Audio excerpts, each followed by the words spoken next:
İsmine nürtlek yok mu? Yetişti. Ulan yok. Geliyorlar ayak yedik kaldı.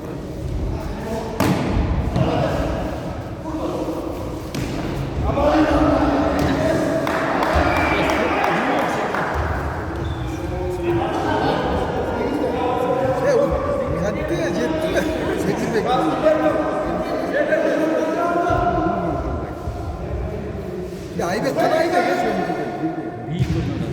Mesela. Ali Aybek degen oyuncu uzmanı da kan Aybek. O gelmeye de.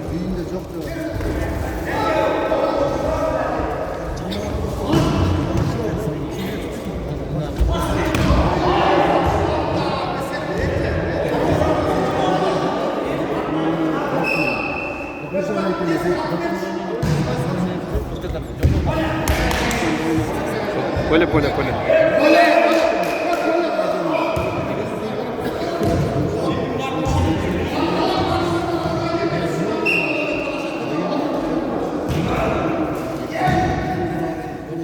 Bana çok hoş geldin.